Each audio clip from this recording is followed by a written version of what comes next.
Okay. Great.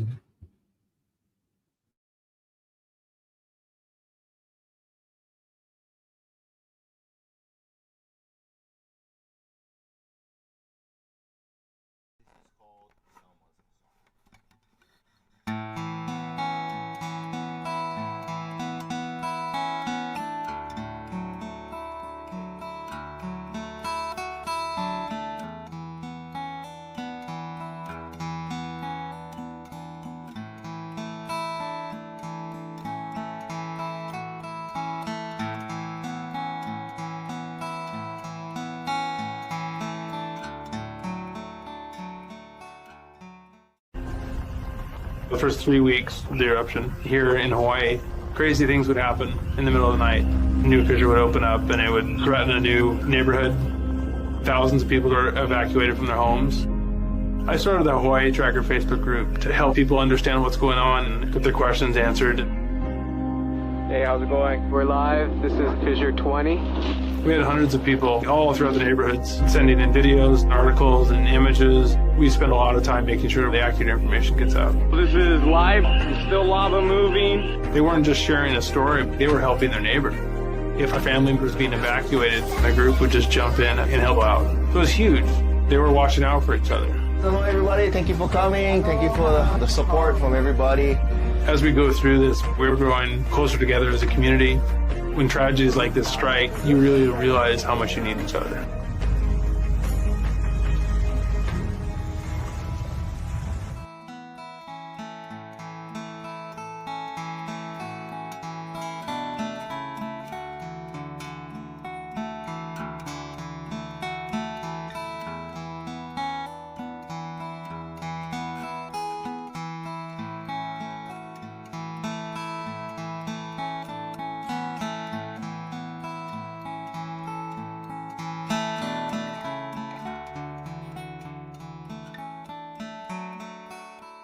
We are the Hawaiian Volcano Education and Resilience Institute, HVERI for short. A lot of people know us from the 2018 eruption of Kīlauea in the Lower East Rift Zone.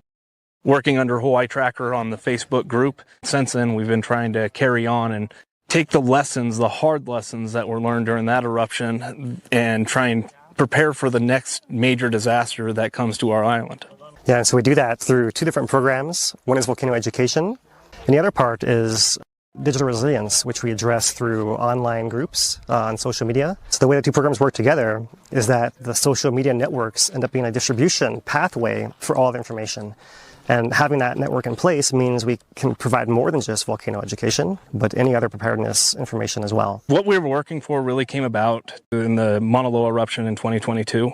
Within hours of that eruption starting, we had the mayor, Mitch Roth, we had USGS HVO Ken Hahn on the stream trying to help flush out a little bit of the ongoing because it's so new. It's completely different from our previous major eruption, which was 2018.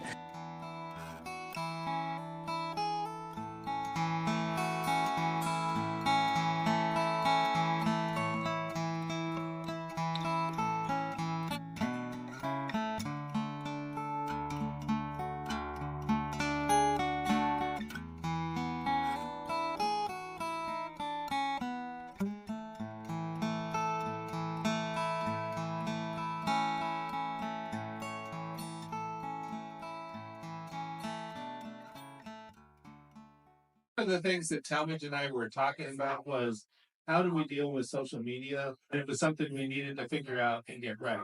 Our job is to get information to the public and make sure that the public get it as well as possible and as correctly as possible. When Philip and Dane started coming to and live streaming the meetings, it was great because we were reaching more people than we normally would. So when the eruption actually happened, we had this relationship. The interviews we did during the eruption, the most fun ones were the ones with Philip and Dave because they were more relaxed and we knew we were getting to the local community and people were asking questions. So those were the best, I think. I just want to really give a shout out to those guys and how we worked as a team on this eruption. It really worked out well and we got to a lot of people we wouldn't have normally gotten.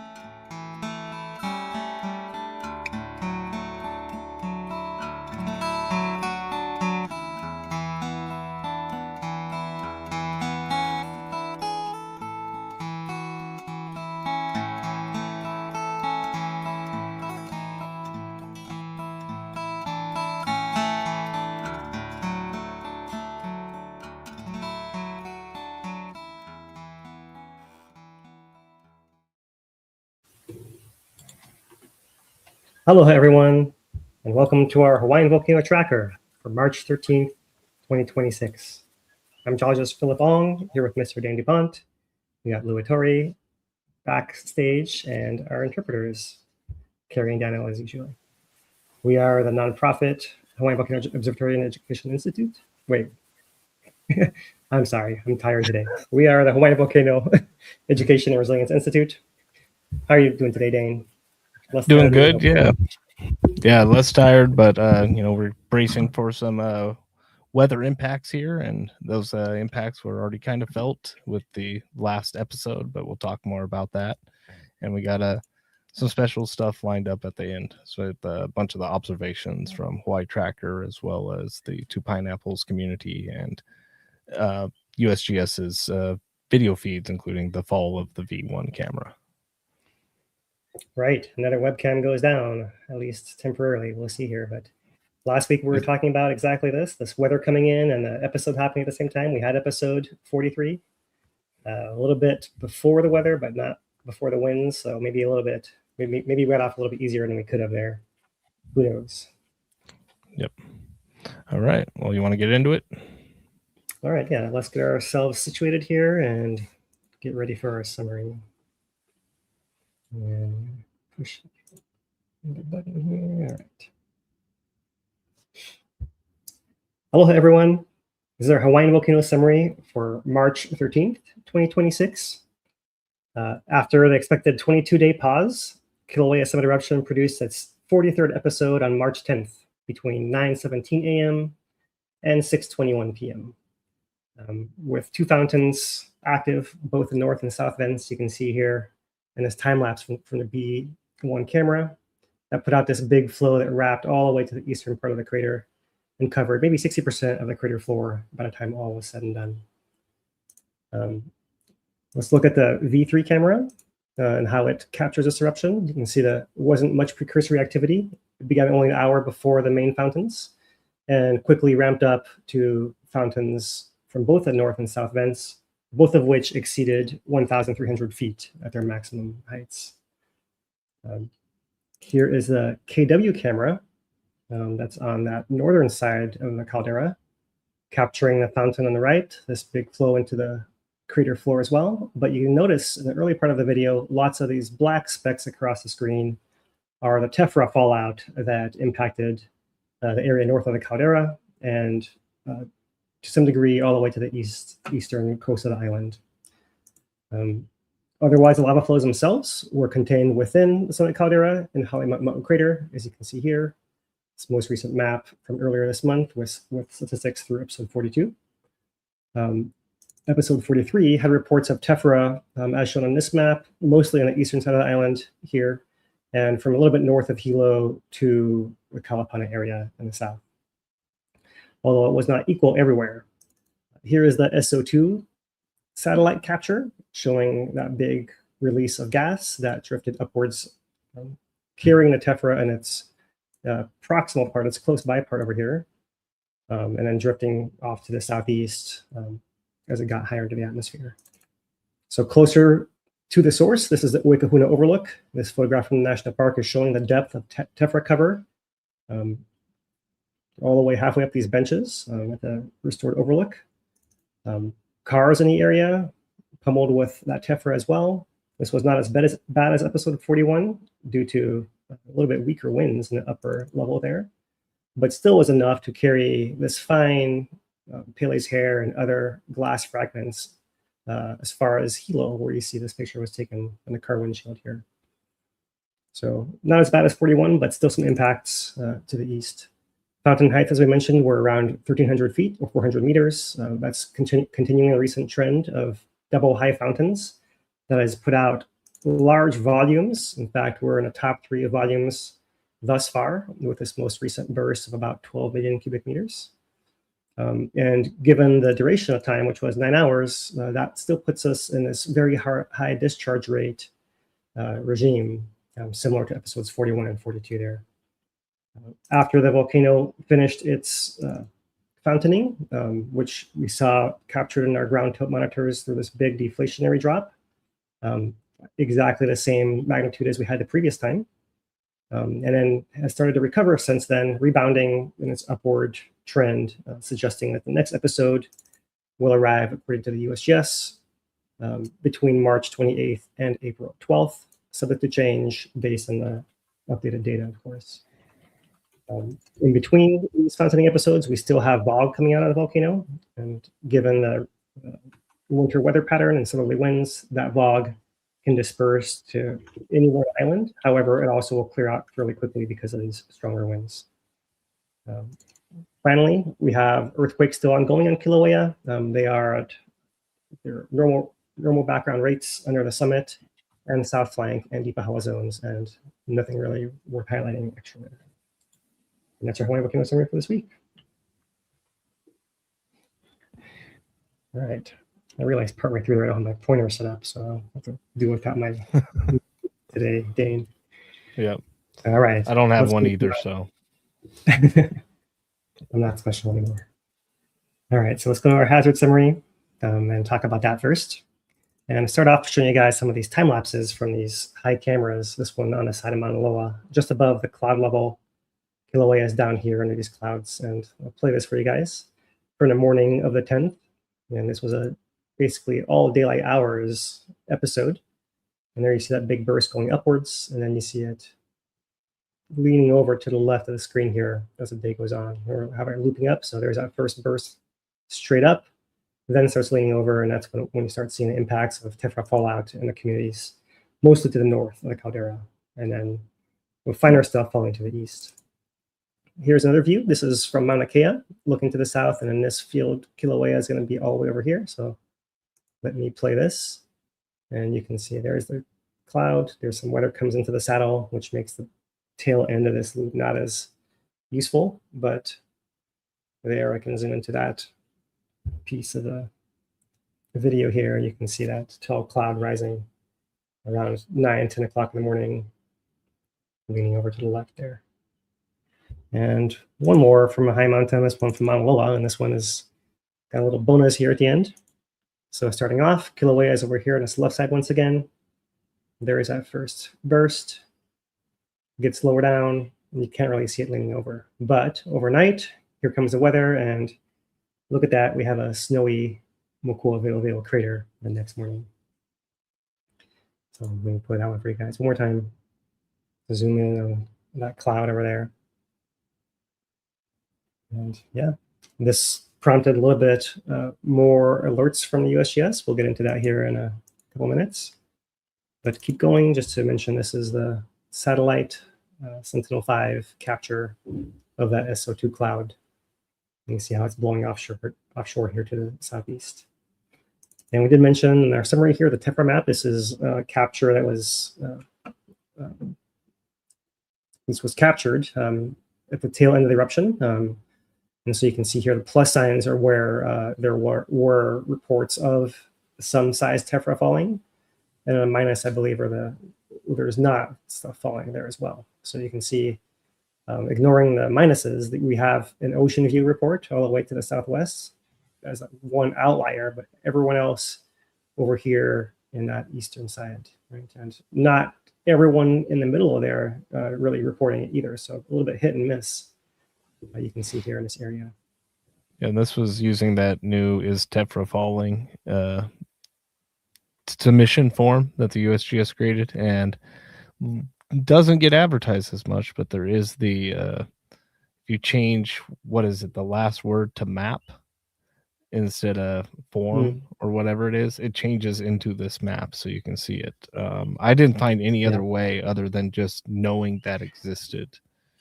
Well, it's now on the USGS homepage for HVO. I think they may have updated that link there. And there's it doesn't show this as the graphic as a thumbnail for it. It's a little bit misleading. It shows it the nice, pretty one from the last time I made, which we'll see if we'll get one of those this time or not. But it does lead you to this. Yeah. Okay. And also, if you look in the text updates, they have links in the text summaries as well that lead to this. I was seeing all of them to the form, the submission form, which is good because even if you don't have tephra falling, it helps show where the boundaries are. Oh, we just had a rather shaker earthquake just hit, so we'll have to. Oh, really? Oh. Yeah, it just hit. and I can see Lou felt it as well. Do you have anything you want to say on that, Lou? I'm looking at you. If you want to, you can shake your head, yes or no. I can't hear you. Yes. Okay. Big. Yeah, that shook the house like over 4 big. I mean, where everything moved hard. So it'll be interesting to see that number. It's coming up 4.8 right now on my end. USGS may adjust that, but yeah. Right. Earthquakes are coming up after our monitoring here pretty soon. Yeah. It should update by then, and we'll give it, collect information and jump in at that point also, Luke. Got it. All right, thanks, man. So yeah, on this tephra map, the one thing to note though is that this was captured during eruption, and if you load the map currently right now, here's how it actually looks. And that's because up here at the top, it says this map shows the last 24 hours of tephra fall or no tephra observations. So here we are a couple of days past the episode, and we really have lost a lot of data as far as being able to see it archived. And so for now, it's important to be taking these screenshots like this previous one here to capture that fallout until USGS makes us a nicer map. So right, now that's caveats aside, to point out what else is happening with our hazards besides the fallout that happened. The gas is still coming out between these episodes, as we mentioned before. It's not huge amounts as far as the volcano is concerned, but it's enough that if this was like a factory in your backyard, you'd definitely be filing a complaint, and I think I'd be getting fined by the EPA. But it's the volcano. It's just normal for it, and its background level is still pumping out, by this model, 1,500 tons of sulfur dioxide each day. And you can see that the plume is blowing from south to north here. And it's because of this changing weather we have. And so there actually is a little bit in the start of the loop here of this SO2 layer right in there. And if I put it to SO4, you'll see similar kind of lingering here at the start. But as the model loops into tomorrow night or 48 hours out, you can see that most of that color disappears, largely, I think, because the wind is picking up enough to disperse it offshore. I'm not keeping it around anymore. So that is the benefit of having the stronger wind a little bit later than the episode actually came. So current conditions from purple air are showing some fog here, northeast of the volcano especially. And for once, ocean view has got some clean ocean air coming in, and Kona coast looks fairly cleared out as well. Hala looking pretty good too. It's as we speak right now, but the winds have been kind of swirling. They're stronger now, but they've been weaker overnight over some of the nights, and there certainly have been impacts from time to time there. This is the state air quality data map, and there you see everything is mostly in the green apart from the one station in Hilo. Even though you see that in the Kīlau, there was a 38, which is not quite in yellow, but it has reached that point earlier in the day. So that is where the fog is blowing as we speak now. In a national park, that means that it would be these areas on the east side, some of those viewing areas. On the current map, it's showing everything in the green, although not very strong wind, 1 meter per second there. Whereas if we look at the charts that go back 24 hours, we can, looks like Uēkahuna SO2 scrolled off, but there was some SO2 red bars up here from a little bit more than 24 hours ago now. And there's, here's another one, and the Chain of Critters Road is showing a little bit down there as well, but that's really way out there. So it's just showing how the wind is carrying the fog and unusual directions.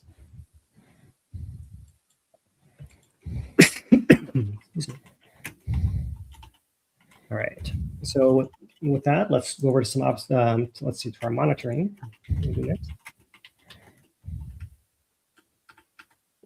I thought we could just step through the text updates the USGS has given, not in great detail, but just to note that to start on Tuesday morning, there was a daily update issued that's actually timestamped a little bit after the episode is called, but it's noting precursor activity beginning about an hour before that, 8:17 in the morning.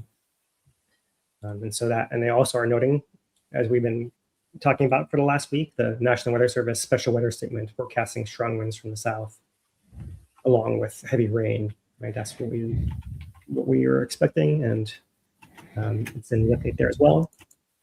And so here is the onset of eruption, and we have this new format aviation notice, I'll just call it, this acronym VONA.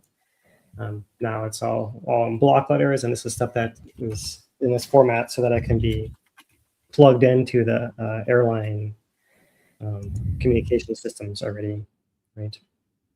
So that's what that looks like. And of course, the more useful one for us is volcanic activity notice. We often call it a VAN. And this is the one noting the onset of fountaining for episode 43 at 9:17 on March 10th. And here they note the report form for the ash and all the hazard analyses that are common for us to discuss. So we have another update that comes in at, let's see here, and that's the VONA. It's hard to read, so we'll come to this one. Comes in at 10:54 a.m. here, where they've bumped up the alert level from watch to warning and the aviation color code from orange to red because of this fallout of large material, right? At this point, they say up to football-sized pieces of tephra falling at overlooks in National Park, right? They note a plume at 25,000 feet at that point in time, and so that's why they're putting out this this trigger, actually, right? Because what happens once they raise it to red and warning is that the national park evacuates and closes those summit overlooks. The Hawaii County closes Highway 11 for some segment of it here. And here is a little bit of these bullet points of all of different things, right? Including one that I thought was interesting, National Weather Service issuing an ashfall warning that came through as a result of that warning/red condition. So that's still midway. Here we are at noon with that status report, itemizing all those ongoing events. And so we keep having VONAs issued as well, which just says eruption ongoing. We won't dwell on more eruption ongoing. But by 6:07 p.m., they have the VAN, and now they're lowering from warning to watch, from red back to orange, because most of the stuff that was falling out is not falling out as much anymore, right? The fountains that got lower, the initial burst was smaller, so there is still stuff falling around, but it's not falling on the highway anymore or in the neighboring communities. So that is basically what prompted that change back downshift again. And shortly thereafter, 10 minutes later, 6:27, they note the end of episode 43 at 6:21 p.m. after 9 hours of fountaining. So they issue a final status report at 9 p.m. on Tuesday. That gives us all the details of the eruption. So they note tephra as large as 6 inches from the golf course subdivision, and fine ash and Pele's hair as far away as Hilo. So here is their chronology, although it's really not quite. But here is the start of chronology, and then there's the end of the chronology. So I'll read it in actual chronological order here. Onset began at 9:17, about an hour after precursory activity. The typical increase in tremor and deflation happening. At first, a north vent grew rapidly, and then both vents together peaking shortly after 11 a.m. with maximum fountain heights of at least 1,300 feet or 400 meters from both vents right there. It does note that after around noon, the south vent fountain stays consistently 10 to 30% higher than the north vent, which means that when a south vent is around 1,000 feet, by 2 p.m., the north vent's down to 700 feet at that same time. Still, you have both fountains going at the same time, and that's what really makes a difference for our volume. And so in the end, we jump up to the end of it here, things ending at 621. An estimated 16 million cubic yards or 12 million cubic meters, covering about 50% of the crater floor, which in the next day's update, they note the lava is still creeping and adds another 5 to 10%. So you can get to 60% or potentially more that way. They note here the total volume erupted since 2024 is now close to 250 million cubic meters or 325 million cubic yards. So that's a huge number, and we've made comparisons of that before. We'll do that maybe on one of the following weeks when we're not recapping the episode here. So that's the total volumes there, and where we get those numbers for those graphs. They note that the fountains made significant heat and ash, creating a plume that starts rising up. I'll just jump to the end here and say that it exceeded 30,000 feet above sea level by 11:30 a.m. for its maximum height. Hey, Phil, I'm sorry to interrupt, but can you verify this earthquake for me? It looks like a deep Pahala quake. I'm going to post a thing. I just want to make sure that's accurate. All right, let's open up the earthquakes here and let me see what's. Let's see, that's something I gotta use this one. Just look at this one, yeah. Right there, 4.3 at 17 miles. Yeah, it looks like exactly a deep Pahala earthquake. All right, I will send it out. Sure. Thank you. Mm-hmm. So, all right. Where was I here? They noting where the accumulations happened. It was cover one size, episodes 41 and 42. The light winds produced not as much fallout. So the heaviest fallout was at Uēkahuna Overlook with 4 to 7 inches of accumulation with 2-inch diameter. At Kīlauea Military Camp, they have 4 to 5 inch diameter tephra with about 2 inches of accumulation as well. And the golf course community with several inches in diameter also getting blanketed by tephra there. They also note here they're raising from orange to red and back down again, and how that led to the closure of the national park, evacuation of visitors, the National Weather Service ashfall warning, and a smaller but significant tephra in Volcano Village and Mauna Loa Estates, and lighter tephra as far as rural Hawaiian Estates, which is about 6 miles northeast of the events. As the eruption progressed, ash and Pele's hair was reported from Mountain View and as far as Hilo, Hawaiian Paradise Park, and Hamakua Coast, as we saw on a map not long ago. So that's really the main archive of the eruption, is that final status report.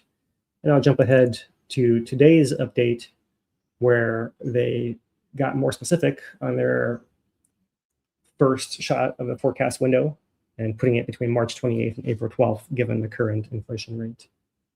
That's really it, and there's no other significant activity.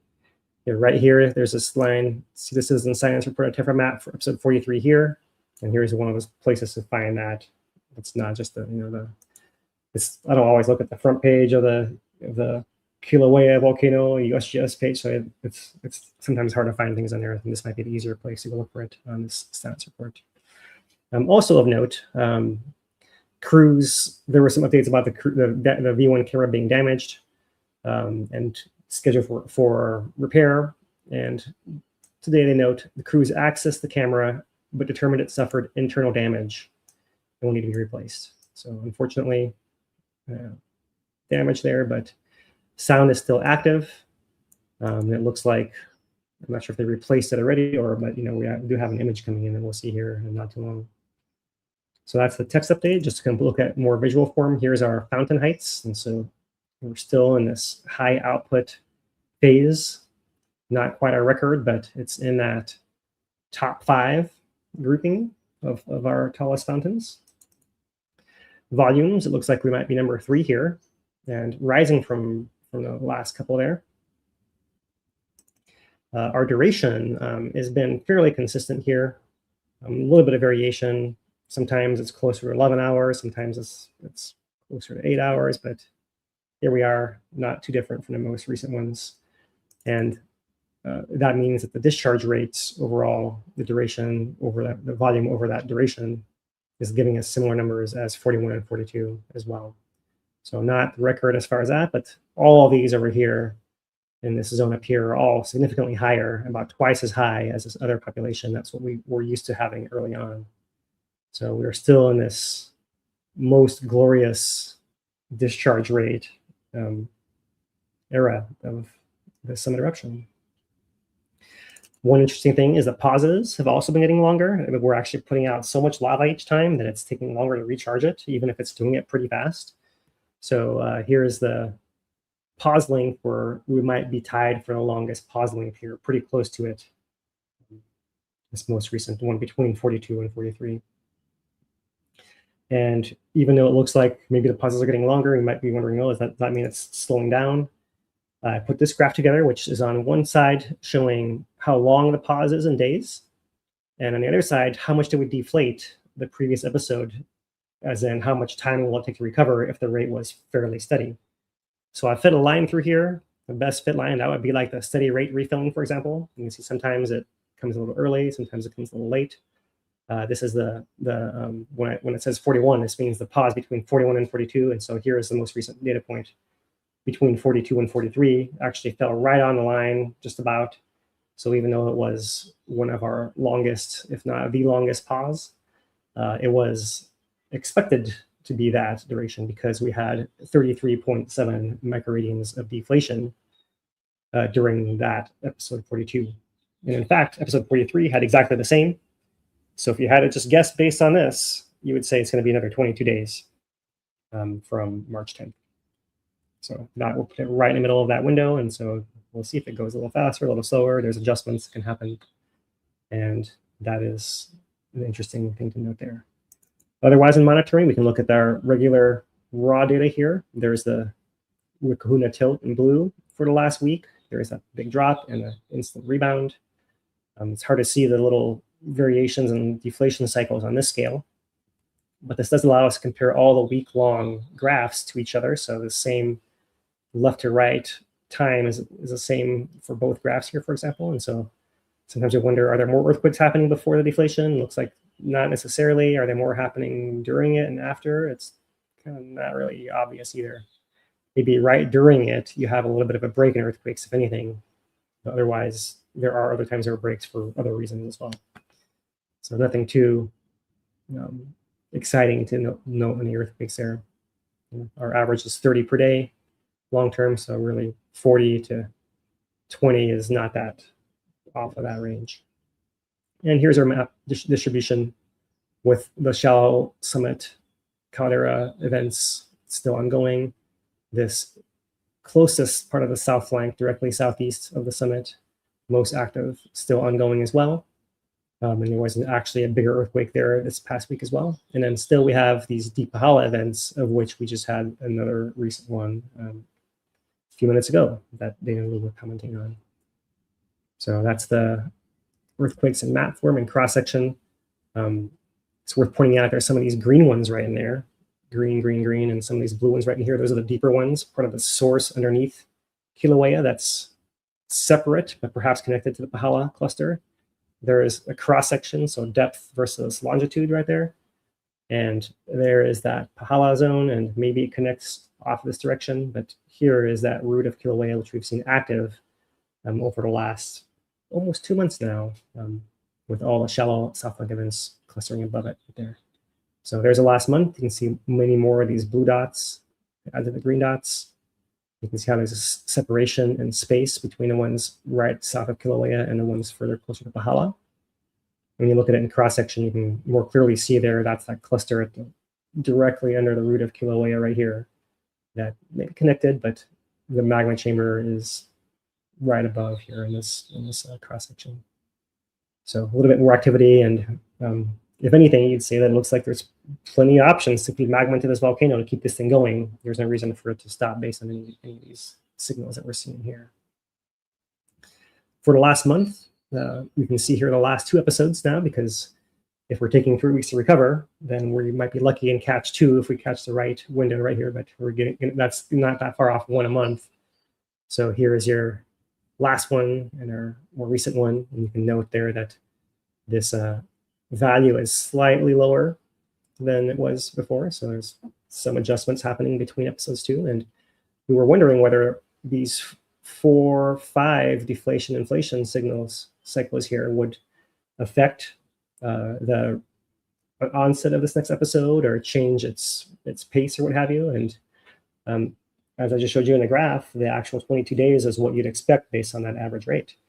So you have to wonder if these are almost like our deflation inflation cycles that we used to have before Haleʻimaʻumaʻu back in the 2008 lava lakes, for example, right? Where that would just be part of the movement of magma from some part of the magma network, call it perhaps the deeper chamber to the shallower chamber, or something like that, where you'd have to have this cycling of degassed magma going back down and replaced by the fresh magma coming up. So maybe something like that's going on once again, and it's just superimposed on top of this overall signal, because there haven't been any other clues that I've seen, and I believe the INSAR most of all, and that magma really going anywhere else.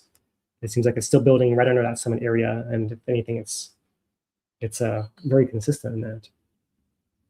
So that same month of time, here is our depth versus time for the earthquakes. Pahala is the blue zone right there for the most part, mixed with these other ones. So it's hard to pull those apart in this kind of graph right there.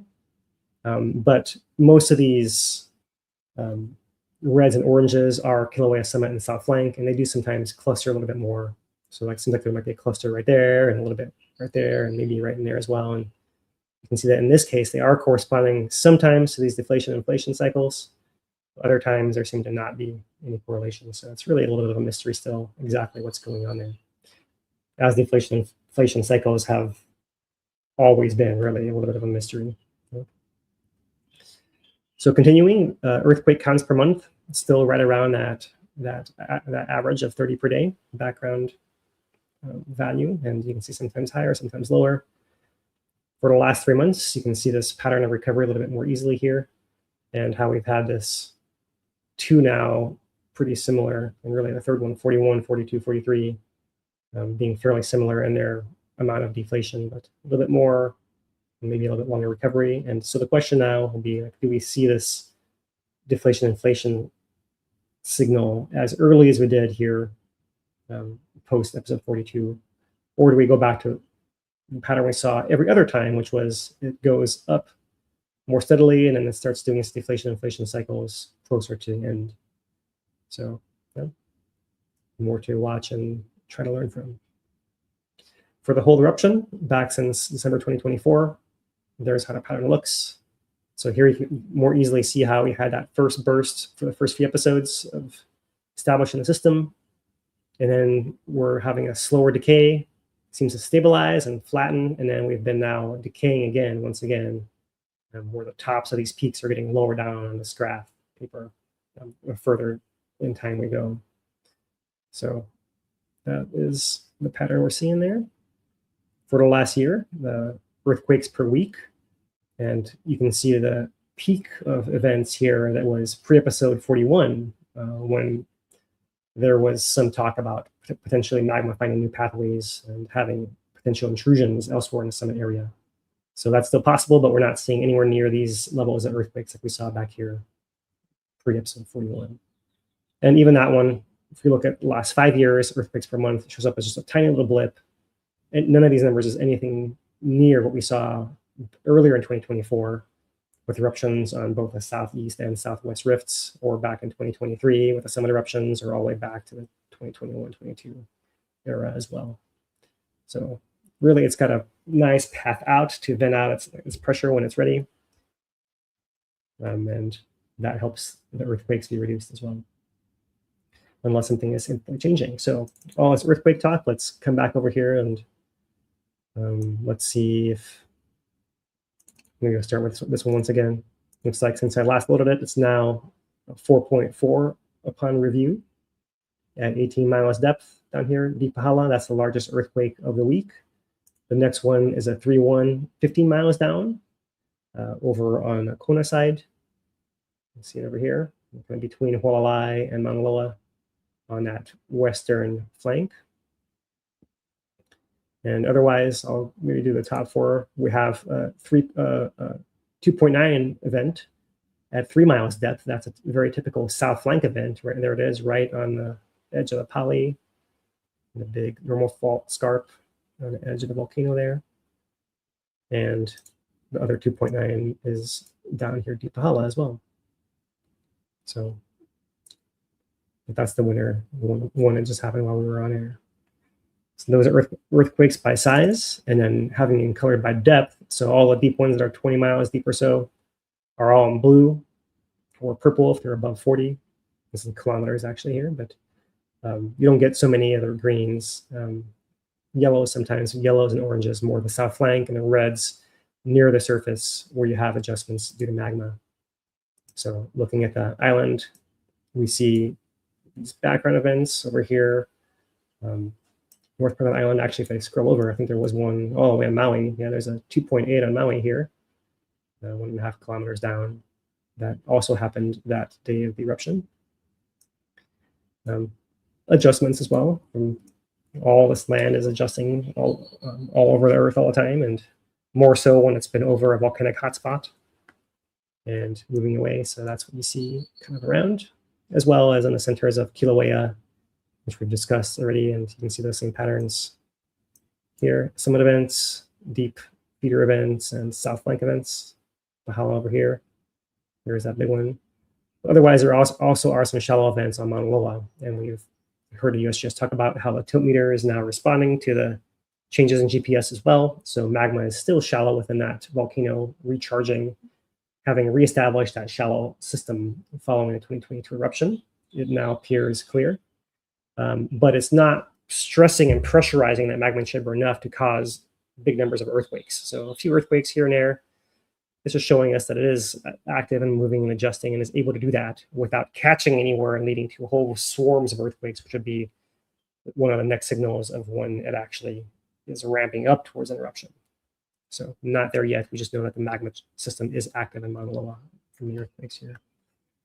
So those are the events right here. I promised Lou a chance to jump in and say more about this earthquake. So you got something for us, Lou? Hey. Hey. Yeah, it looks like you called it with the deep Pahala quake there, which not deep for Pahala because it's sitting at 17 kilometers versus the 32s that we typically see down there. The 17 is definitely what shook the house here pretty good, because when they're in the 32s, even at the fours, that's 17. That's 17 miles there, sir. 17 miles. Thank you. 17 miles. We don't always feel those at all down in Pahala. It's got to be a little bit closer to the summit or spread around somewhere. So that was surprising that one hit us that well. 18 miles, 29 kilometers. 29 kilometers. Is that where we're sitting right now? Yeah. So interesting. We have seen quakes pretty much right after the episodes, kind of the final jets go down. It's not uncommon for us to catch a little bit of activity with the quakes, and we're only in 24 hours out right now or so. 48 hours. Where are we at? 48 hours. It was a long day the other day. Yeah. That's all normal. Gas pistoning still going on. It shook the tilt a little bit on there, and the spectros lit up. Pretty normal for us around here, right? Yeah, I see a civil defense alert that there is no tsunami warning, no tsunami threat. Nope. Which you wouldn't expect with a 4.2 anyways, but good to see the practice happening there. And all right. That's what I got for earthquakes here. I can take a quick peek to see if the volcano watch has been released yet. I haven't seen it. But if I load this and it doesn't pop up, then it has not yet. And so we'll move right over that and get into some, let's see, actually the earthquakes already. Let's get into our observations here. And start off with just a quick look in to our live cameras, V3 camera. When I was looking earlier, I saw quite a bit of rain falling out through here. It looks like it's lit up a bit, but you can still see this consistent, persistent degassing coming out of the south vent and north vent both over here. The V2, looking from the volcano house angle, you can see how these southwest winds are blowing all this fume from left to right. It's a little bit more of a southerly going to the right. As sometimes you see coming right at this camera and it's all completely obscured. So it's a little bit more to the right than at the camera. A little bit more from the south rather than from the southwest. And the V1 camera, yeah, that's not live, but there it is live, showing mostly the cloud going right at it. But perhaps there was a clearer view earlier where you can see that this thing is actually still on. Let's see if I can find something here. There, you can see a little earlier, definitely still swirling above, but the camera's on and still has sound. At that point, you could hear some rain and wind blowing through. Not sure about right now. Sounds like white noise, so we'll stop that there. So those are the live views. Looking back at episode 43, here is the V1 camera views while they lasted. And let's have us on a loop. So it gets blurry and out of focus this whole back half of the eruption here, but you can see it starts off catching the overflow from the north vent, pieces of the cone falling out. You see these bits of look here. Let's see if I can show you guys this here. Look at that. Oh. Maybe we'll have more in this too, but a nice little standing wave right in here. See like that, some piece of rock is drifting down and the rapids is coming and leaping over it. And then as we go forward in time, you see all the tephra fallout, one of which hits the camera, and you guys will see that when we have a loop presents as live stream segments in a bit here. So that's just a little bit of what was actually caught the whole time. But moving on to the V2. From straight on, south vent on the left, north vent on the right. North vent starts overflowing, very quickly leads up to the fountains. You see tephra falling in this field of view as well, but there you see the twin high fountains with this big cloud of gas rising upwards from there. So that's the straight on view, focusing on the fountains themselves directly there. You can see how much higher they are than the new tephra hill in the background on the skyline back there. And how brown that plume looks early on with massive amounts of tephra and Pele's hairs and all that kind of stuff. So moving to the V3 camera. See here at 6 in the morning on the 10th, there's spattering from both vents. You see a little bit of spatter there, and it looks even like the top of a little bubbling something right there. But if we play the V3 camera, you see the overflow from the north vent, and then ramps up. Lots of the dust coming out. There's our twin fountains with those rapids coming down. See how much slope there is up here. And it's one nice thing about this camera. It actually catches this perspective here. You can see how it's really like a rapids. And all these flows charging down to the east, down that slope. So I think we'll see more of this in the live views. So I'll move on from that to our KW camera. And so now our vents are on the right side. This is a whole caldera floor. See all the fuming spots of the cooled lava. And there's the first flow. Look at how much tephra is falling on this part of the crater as well. And then you see that big flow wrapping and curling around clockwise once it hits this eastern wall. So pretty cool. KW camera view there.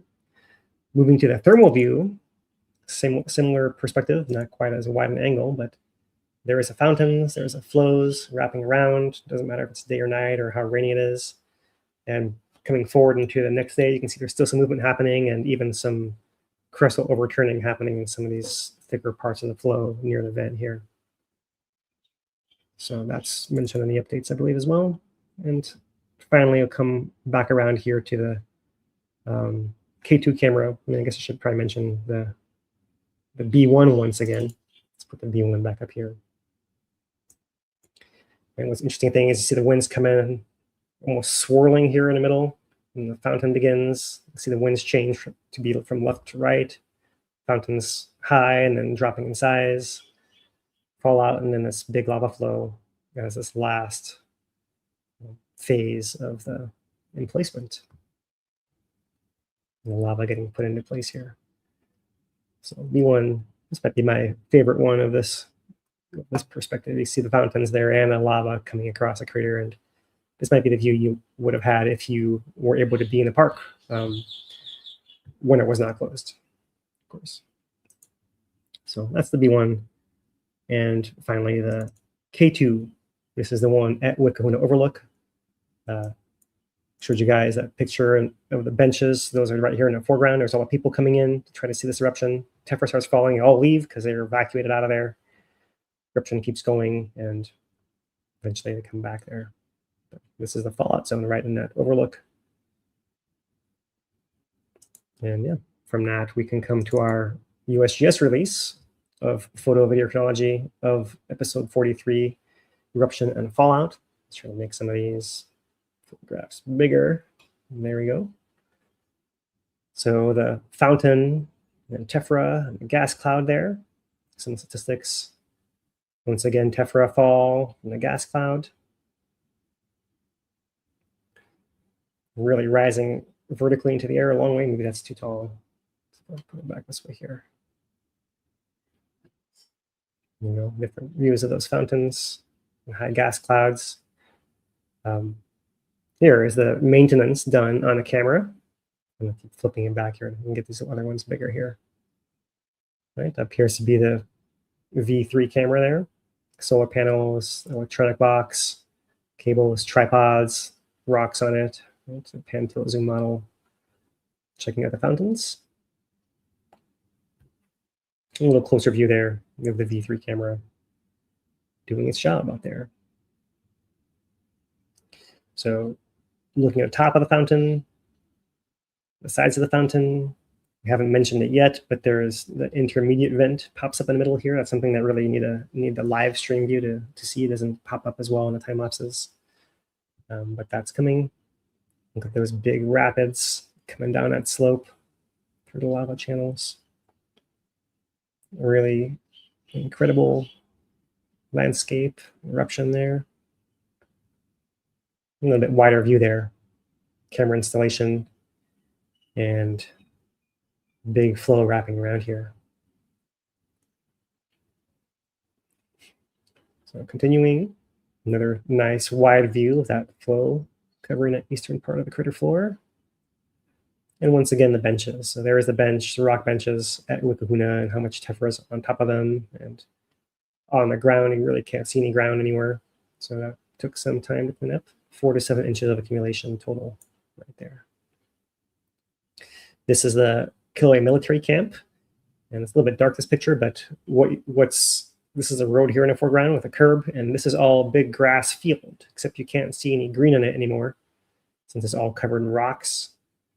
That's that part in the background. Here's a road. They're sweeping up and amassing the tephra into big piles. There's free load of cinder for someone to fill in some holes at KMC.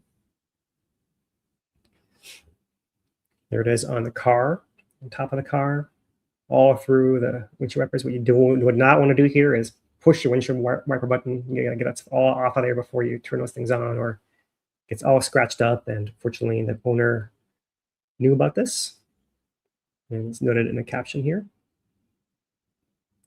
Here is that road towards Kipukaki, also known as Bird Park, where you can see lots of tephra in the foreground and none in the background over here. That's kind of the edge of where the tephra fell out. And the golf course with lots of tephra discoloring parts of its lawn as well.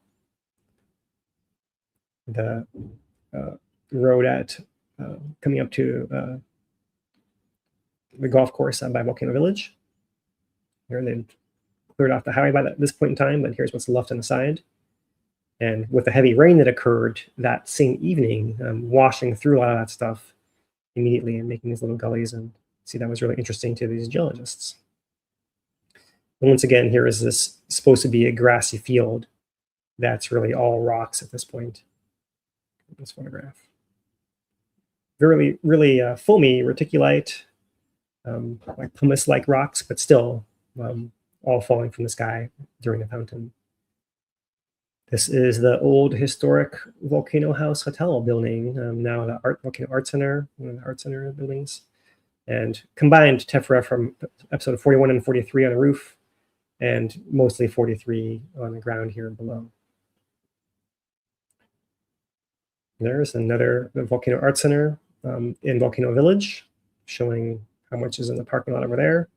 This is not far from the Volcano School, which was closed and early that day for the kids to evacuate, and then closed the next day for cleanup. And finally, moving further away, we'll fountain the big ash clouds that dropped stuff in people's catchment tanks in the volcano area. On the roofs, you can see it's a lot lighter fallout than we had during episode 41, where you'd see basketball-sized chunks on a roof like this, but here, not as much. But all the way to Hilo, in the floor, you can see more of this fine glassy ash and Pele's hair that's also visible on car windshields, as you can see right here. And under a microscope, it looks like this. So that's a piece of Pele's hair really zoomed in, and you can see these are all chunks of glass. There were pieces of some bubble or some froth of lava that was shooting into the air and in that fountain, and got carried. It's got all broken up and lifted to great heights and lofted and fell out somewhere else. So kind of interesting pentagon shape on that one right there. So that's all the still videos we have, and with that, we'll pass it to Lou to share his observations, or however you guys want to do that. If you guys want to do observations and then get to tracker or whatever else. I'll pass that to you guys, Dane. We got it. All right. Thank you, Phil. We'll get you back. All right, Lou. Welcome to. Where do you want to start? Let's just keep going with observations since we're hot right there. All right. Let's do it. You want to do first? Yours is more. Yeah, let's do yours. It blends more. Let's grab mine in here. So here's my. You guys know I always like to throw Dane a little something here. So here's one for Dane. Here's the bird going over. This is precursory activity right there. This is some spattering that was going on. We didn't have much of it for episode 43.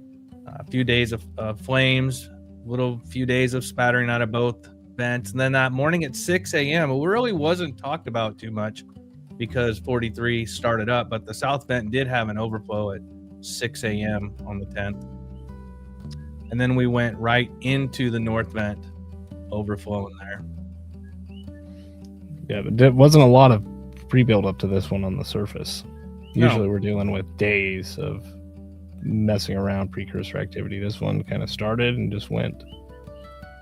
And here we go with this is the startup of the south vent here. And I have it in real time. We're going to speed it up here in a second. Get a little speed ramp going. There we go. And you're going to see in the middle somewhere soon, the intermediate vent's going to open up, which once this intermediate vent opens up, it pretty much went the entire duration. Even if it was just leaking lava out of there, it was going. It should start soon. But some nice shots of the lava falls going. There it is. What time is that? Let me see. That was at 10:07. 10:07. All right. So about an hour in. Doesn't always get much not too many talk about the intermediate vent. There's so much going on. There's a blowout of the north vent right there.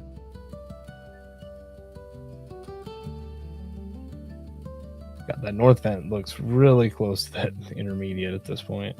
It does, and kind of surprises me that they haven't merged together. Right, it's still holding intact.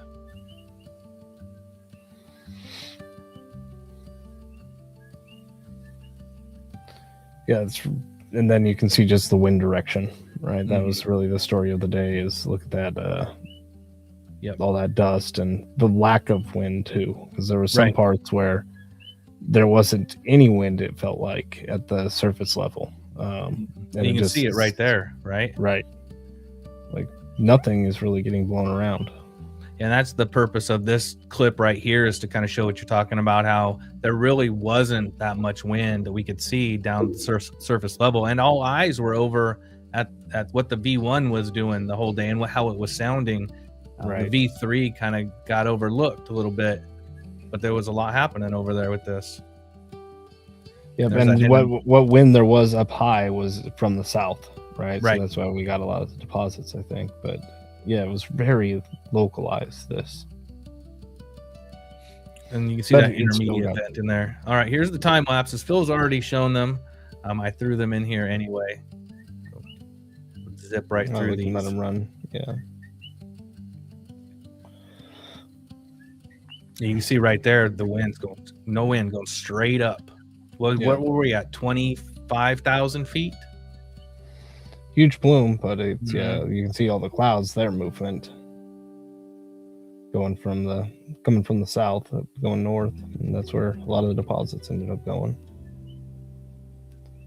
Then it looks like a little bit more wind in the evening there too, but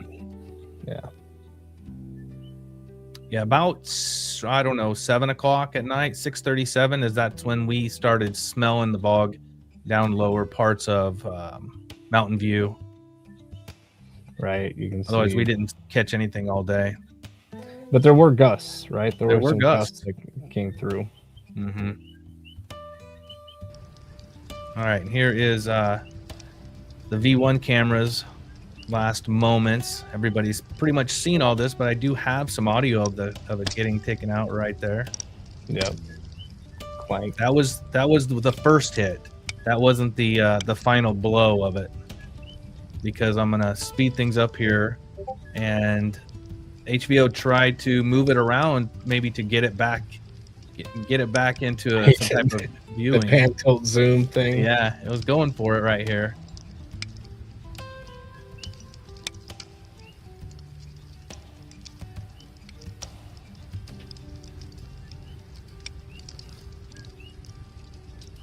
Yeah, we've seen before. We've played with, we have the pan tilt zoom on the Boiki camera, and it works really well at fine tuning when you're in kind of the right area of the camera. But once you're out on the edges, it gets really weird really quickly. Yeah, it's over. And I think that's what they were doing here, was trying to, use the pan to the max. Mm-hmm. And then all of a sudden it starts spinning on you and stuff like that. Like it does weird stuff on you. There's another hit right there, knocked it back down. Yeah, that was. I will say this: they've got the tripod secure. That wasn't going over. That was my first thought when we took a hit, that it just got knocked over. So they need a hood on this thing that's made of like steel screen or something, and some big old rubber pads on it, because all you're going to hear, we imagine, we hear the rain on our metal roofs. What this would sound like on a metal roof. Gotta be incredible. Yeah. Well, I think Professor Liz Gaunt from Hilo talked about that at the Volcano Awareness Month presentation, where her house was getting pummeled. Got to be pretty amazing. And that's it. Oh, that was it for the V1. Yep, that was the final hit right there. So coming up on the end of the eruption episode, you see the jetting that we saw from 42 happened again here. Pretty amazing.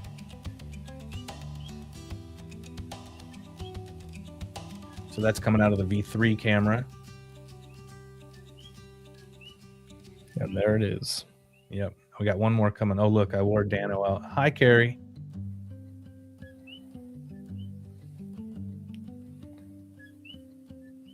Coming up anytime now. Sometimes I always talk about this. Every time I put these together, I just get lost in viewing. Oh, it's because I wanted to show the hydrogen flames kicking on this one here. And there's the final shot I have, which is the V2 camera. Yeah, the Volcano House was one of the spots we're going to be revisiting when we do the Hawaii Tracker observations too, because it seems like, the shelter in place was the order put out for KMC and Volcano House people there, and some of them stayed a long time. Yeah. they closed the park unless you had the KMC reservations or Volcano House reservations, and there were others up there still just battling through it. And there it is. That's it. And then the winds. 43. Like the winds are getting worse in the afternoon, I feel like. Or the evening. Yep. All right, and there's our observations for 43. Well, why don't we do your community corner, and then we'll... You want to save your observations for the community after the community corner? Yeah. Let's do that. All right. Let's do it. All right. So community corner is going to be fast today because everything is closing. And it's all canceled. Yes, canceled, closing. For those that are not keeping up with what's going on, we have a extremely large storm coming in that's hitting the northern part of the state right now and should be hitting Hawaii Island here come Friday, Saturday, Sunday. So we have one message from the park here. And this is just given the closures that are going on inside the park. The Kahuku unit's completely closed. Yep. Which makes sense down there because the storm's going to be blowing in from that direction. What else do I have here? The Mauna Loa Road closed. It's kind of easier to say what's open almost. Right. Yeah. The visitor center, KMC, Volcano House, and then the trails inside the interior park. Everything else really is just closed. Yep. So there's that, and they have ongoing cleaning of the tephra going on up there. Right. So there may be some other places that are closed. It's best just to stay home right take now. The weekend off. Take the weekend off, which we are doing because we were supposed to be in Hawaii this weekend at the Kohala Resilience Hub Ohana Day, but due to the high risk for strong gusty winds and potentially heavy rain, the Kono system moving into the area starting Friday. So they've canceled this here. That was on Saturday. That's for the safety of all the participants, vendors, and families. Their top priority. So if you were headed up there, find something else to do. Be rescheduled for a later date. Yep. And we'll let you know when that's going on. So that's our community corner.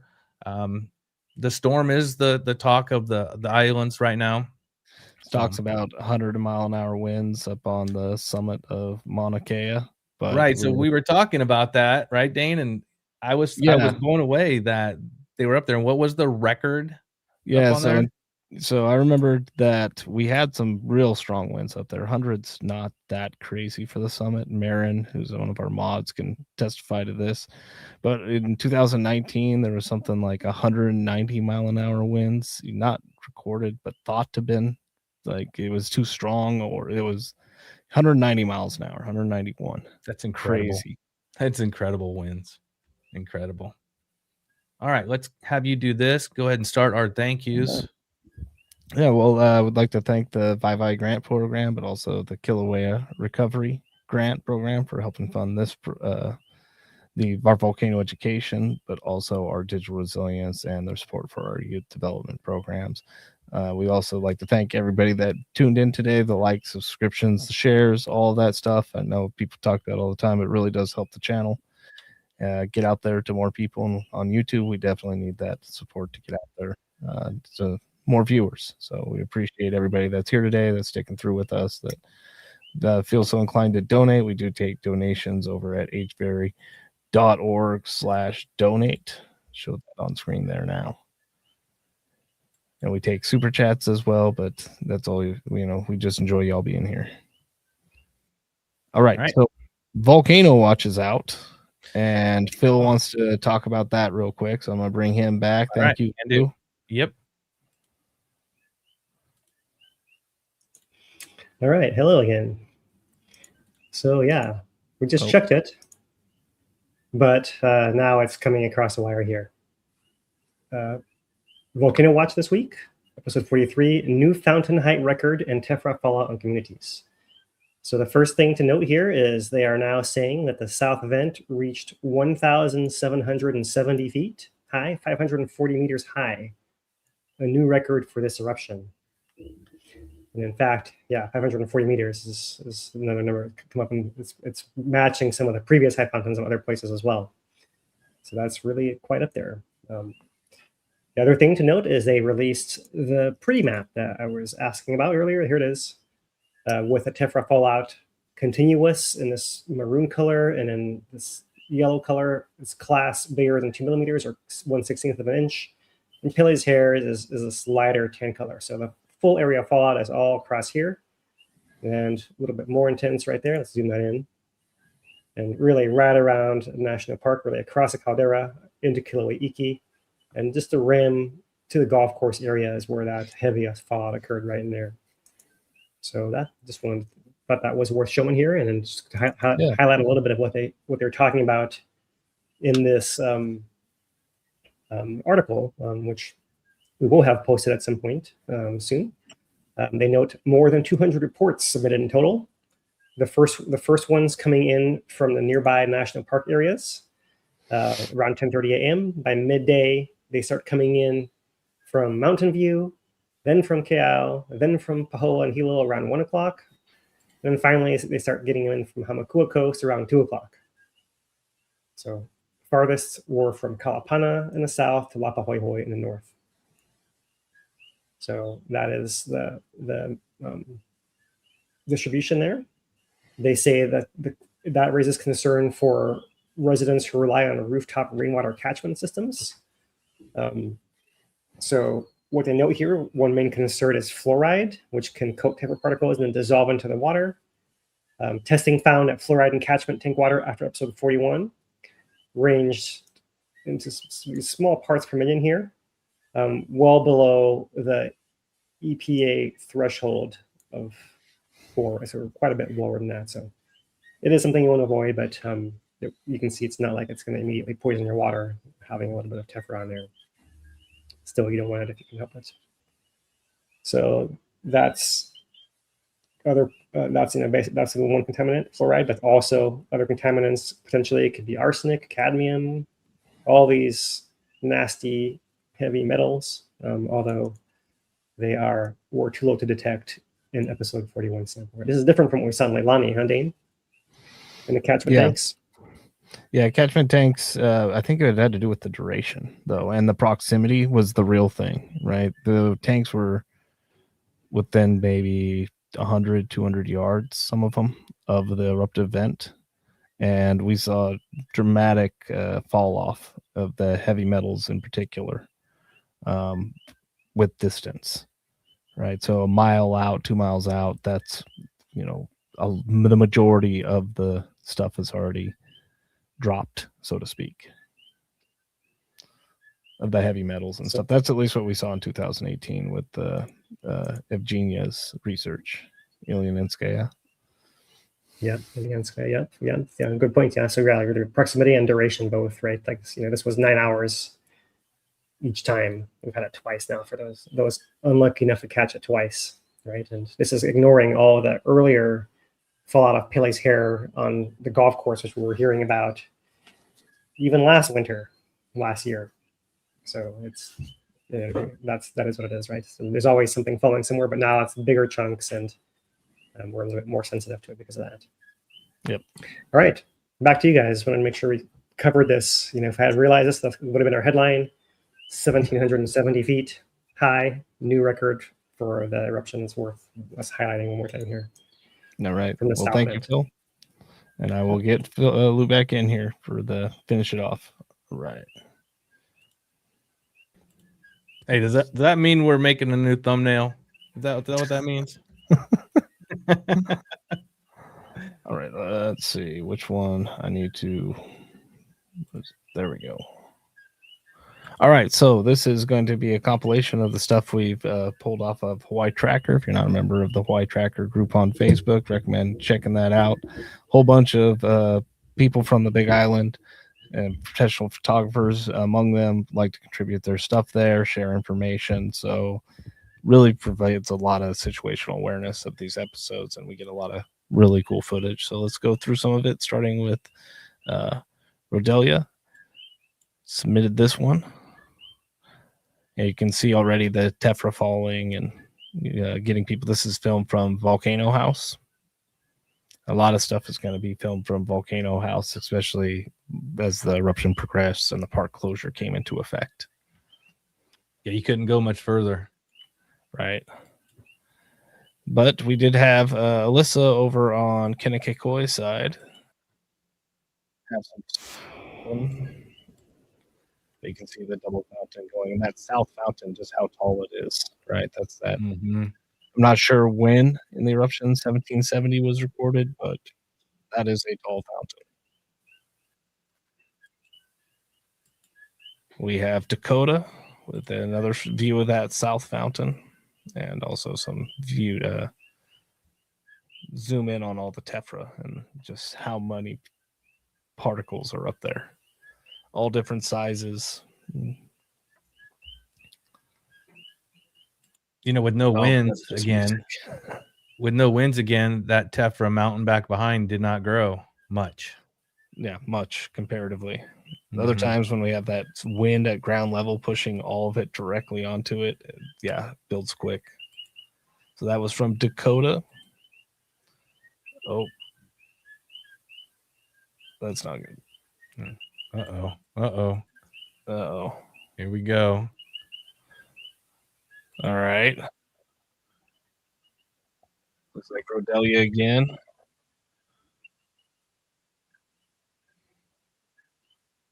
There's a good tephra shot right all there. That in tephra corner. in the foreground. Yeah. Whew. Straight up. Look at that. Straight up. Yep. Right from Volcano House, that signature place. And we also have Wade coming in, long-time contributor Wade.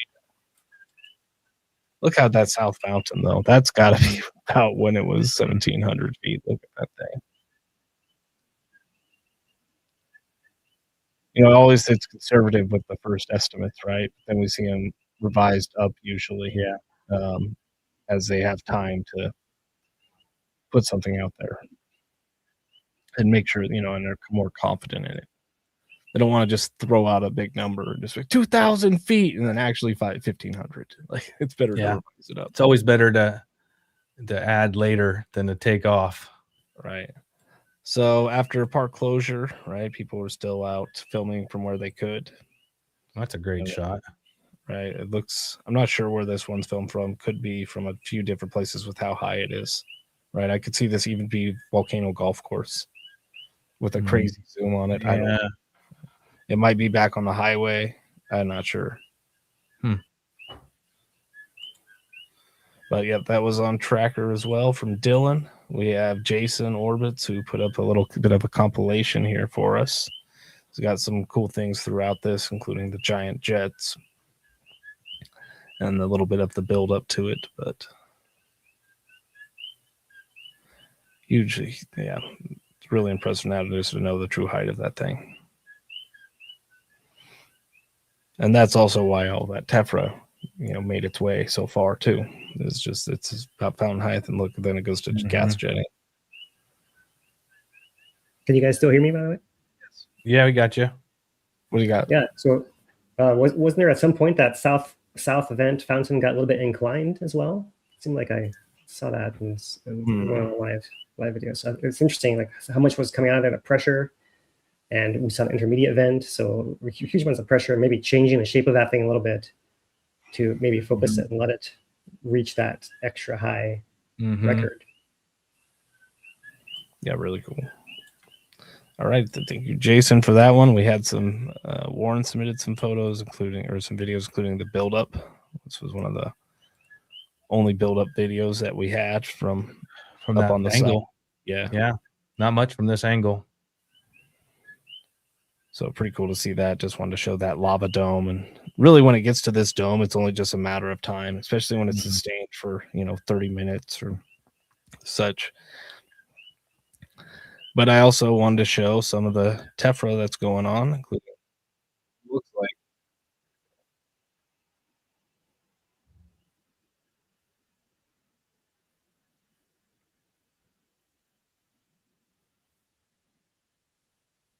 Warren here knew what he was talking about. What's that? Oh, you couldn't hear the tech? You can hear that? I can hear it. He was saying the tephra's flying right at the V1 cam. Is gonna get hammered. And yeah, it did. I mean, a sheet of black heading that direction. What's going next. I also wanted to show some of the roads too. That was like driving in there.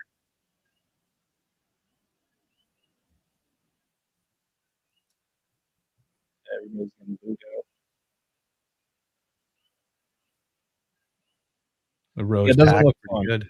No, not at all. Doing everything you can just to get out of that zone.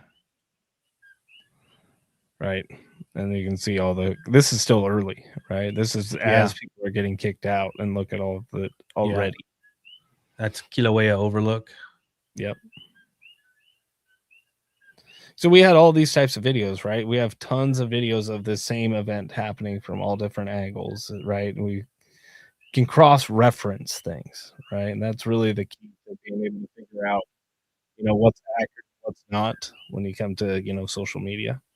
We'll talk more about that. But we have Jasmine here.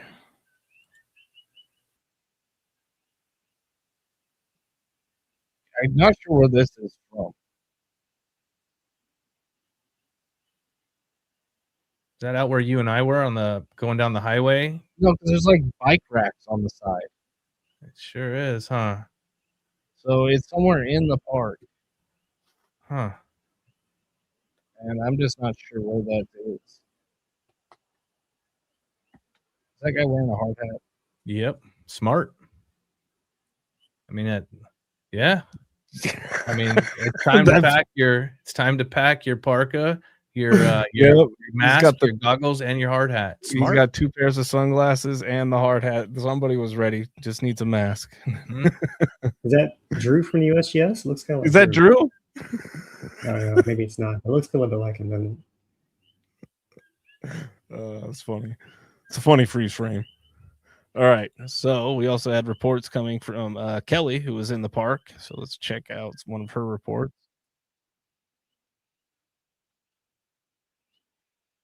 Looks a little crusty right there.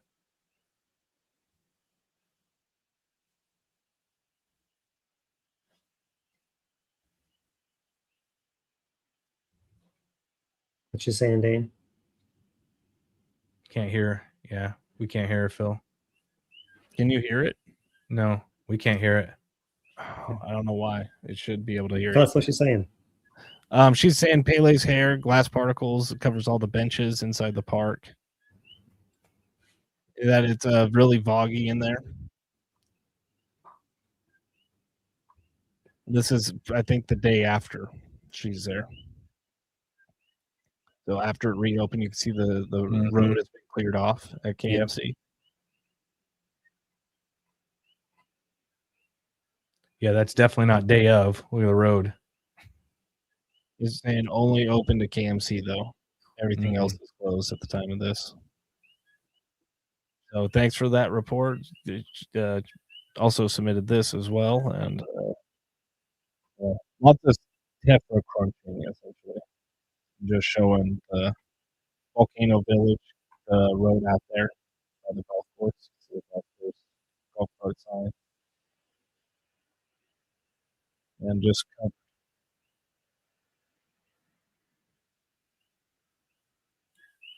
barely see the yellow line on it. And then getting a little further away, we have videos being submitted from Bear here in Hilo. Pele's hair and all the glass particles, lying on the windshield. So Hilo definitely got it. I really did not find anything then I was out looking around my place. Last time I could see little bits, but I didn't see really as much in Pahoa and at Leilani this time, I felt like. Still some probably, but yep. So worth washing that off. Yeah. Right. Thank you, Bear, for that one. Oh, we got a loader. Yep. We got a loader. I should probably close all the old ones or something. Start ditching the old ones. Right. This one is Kaumana. So story goes, printed out this page 30 minutes ago and it was already covered in tiny glass particulate matter. I thought I was going crazy dusting my desk off, and then noticed a moment later it was dusty again. Right. Wow. So just everything getting that light dusting.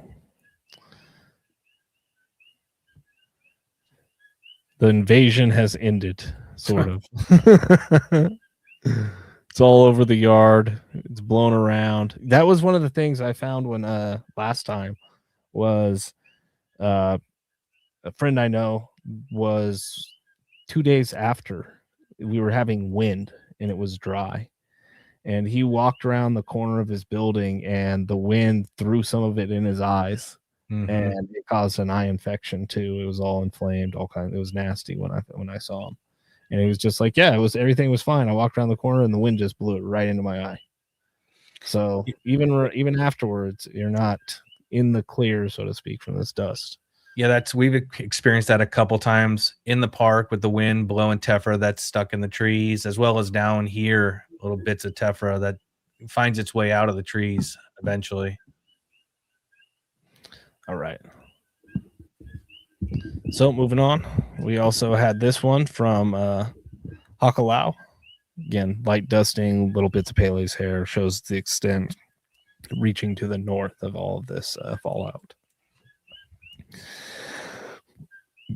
But in the Kīlau, we had a covering as well, but we started getting a bunch of reports, and we'll look at more at this. The orange sun, and this was one of the big things in 2018 was the orange sun that lingered for months at a time. But lots of little bits of Pele's hair all over in Kīlau. Not as bad as last time. Last time my car was parked there and it got covered. And then we have a report from Kelly of the golf course, some photos, but I think we have a video lined up as well from Kelly. So I will translate it. So just showing how brittle it all is, how fresh everything is, all in the golf course.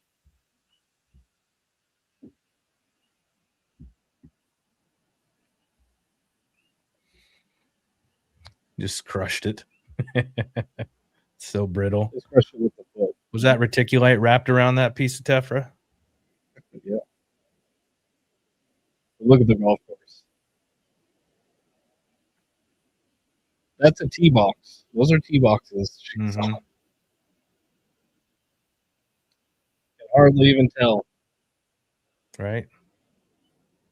That's going to be a nasty cleanup.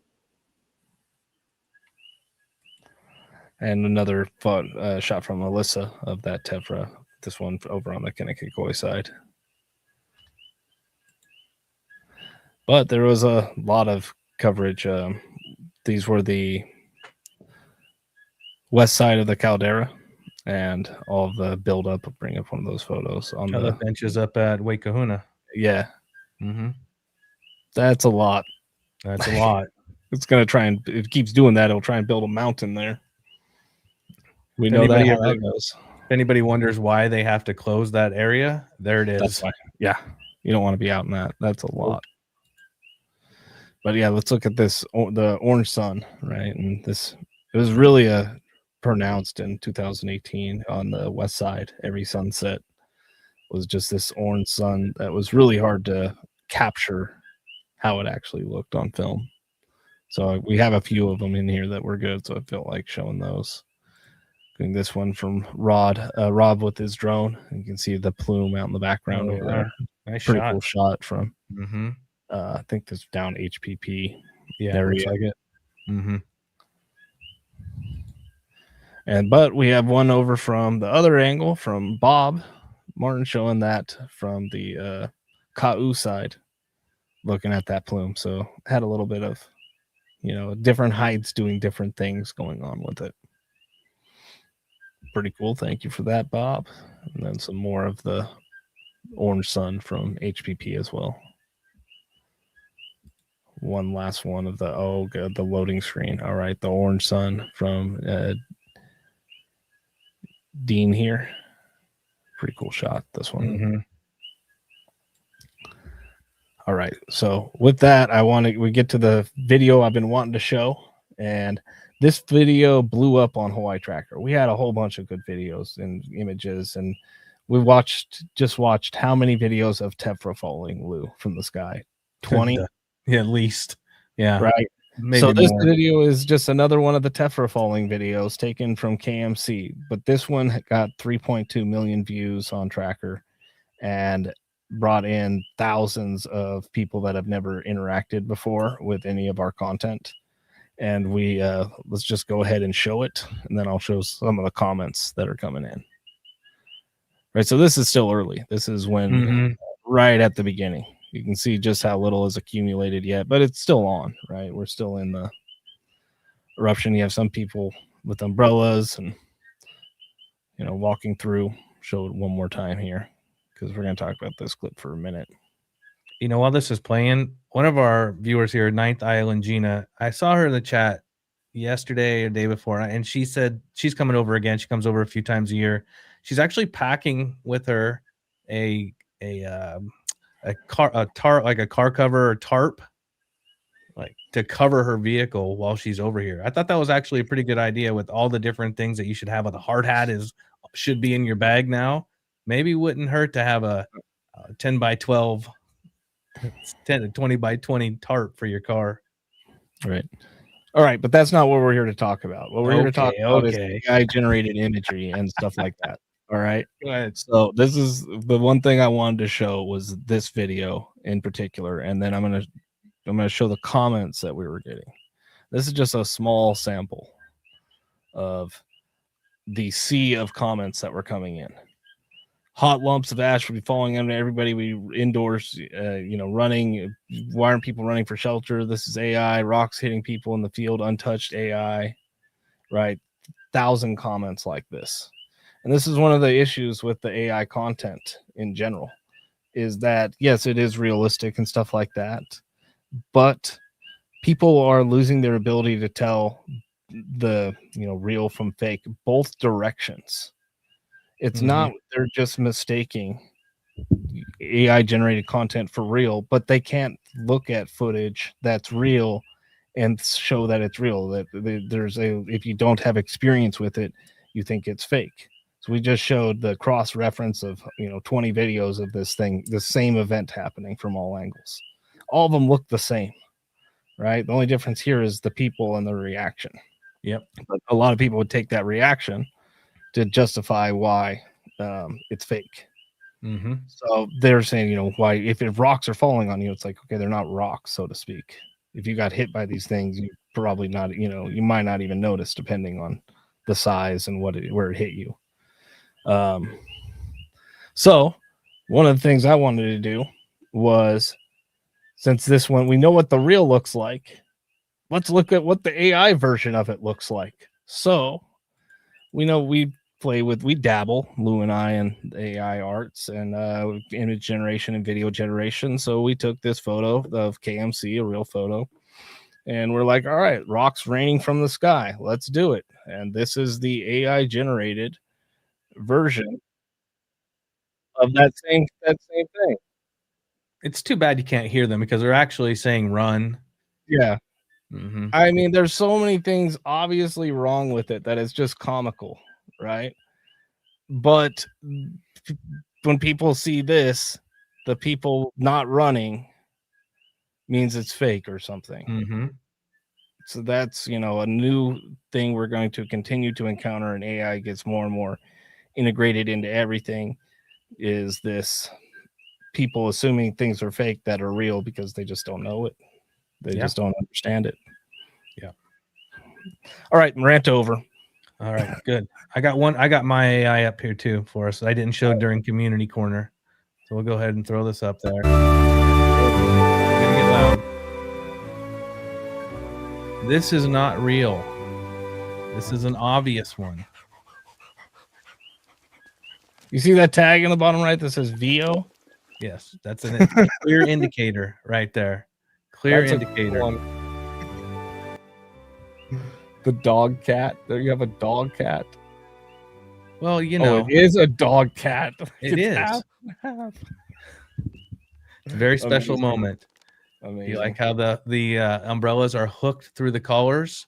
Yeah, it's great. I actually told it to do that because I wanted them to walk with umbrellas, but they have to walk on. I mean, the dogs and cats can walk on 2 legs, but I thought it'd be better if it was hooked through their collar to make it more authentic. All right. Do you believe this? All right, let's get that out of Get here. out of here. Get me out of here. All right. Thank you, Lou. Let's go ahead and get Phil back in and finish this out. Right on.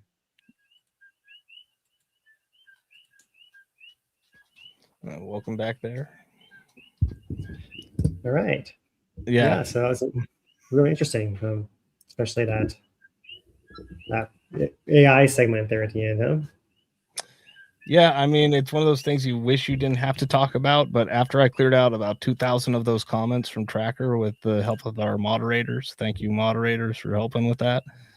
Yeah, it felt like it needed to be said. Yeah, interesting. Yeah, so yeah, and then the other one we can point out is like what the real version might be is a lot of that landscape reminded me of Devastation Trail in the park, right? Where you see, in that case, the trees that were nearby, on the backside of that cone, got stripped of all their leaves, and the ground is all covered in tephra everywhere. So maybe not so hot, but definitely abrasive. You don't want to like be sandpapered with that reticulite stuff, standing there if you're a tree. So yeah, interesting. That's the other real version is like, a tree that can't run out of the way, what it actually looks like. We have examples of that in the park too. Right. And one of the things I just want to say on the AI front is that, there are very convincing AI things out there. We could have taken more time to make our thing more convincing potentially. But where the AI has limitations in its generation is where it doesn't have a wide and deep knowledge base to draw from. So if you do something common, like a car accident or something along those lines, there's how many videos of car accidents, tephra falling in a field from the sky with people. What are you drawing from? Right. So it just drops rocks and stuff like that and just fills in the blank with generic things that it knows. And that's how you get this kind of, some things are harder for it to generate than others. This one I think would be very difficult to actually do a realistic fool thing currently that would fool people, or at least fool us, so to speak. Really interesting. I'll be curious to check back and however often you guys do your AI rounds, maybe this summer again to see like what's changed, if anything has improved by then. So thanks for that. Thanks for all those observations, right. Dan and Lou. Anything else before we sign off? Nope, I think that's it. Let's see. Had one question from near the start. So does the rock gas ratio affect height, and what is nozzle pressure and velocity?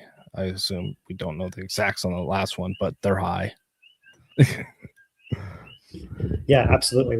We've seen from the jetting, right, that when you have more gas than lava rock, molten lava rock, that it does go higher. It's jetting higher, right? So that first part, yes, but yeah, I don't know nozzle pressure and velocity. I think we've had the highest. What did the USGS say? Highest instantaneous volume output is the closest we get. Right. It's like 1,000. What was it? Cubic meters per second peak or something like that. Right.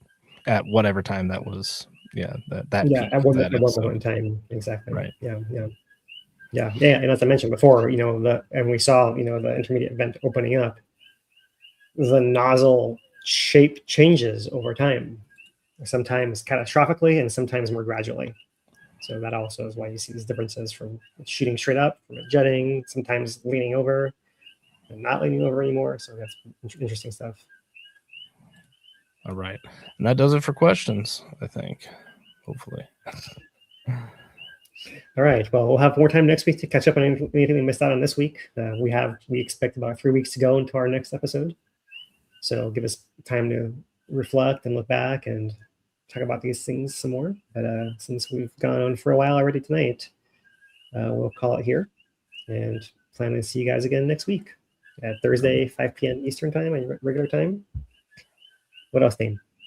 I think that's it. You know, if you're on Hawaii Tracker, you know, tell us how it's going with the storm this weekend, and anything that happens, you know, we're going to be posting information on there on the Hawaii Tracker Facebook group. Yeah, stay safe. And yeah, remember when a hurricane came through right after the end of 2018 eruption, and we were talking about, you know, those winds blow around the tephra. Yeah, you just shared a story of your friend with eye infection. So yeah, watch out for that for sure. Hopefully the rain washes it off before the wind can blow it anywhere harmful. Yep. Stay safe out there. And yeah, until next week. For our ASL interpreters, for Lua Tori backstage, in the pond, I'm geologist Philip Ong. For our nonprofit HVERI, Hawaiian Volcano Education and Resilience Institute. Until next week, I'm Philip Ong. Aloha, everyone.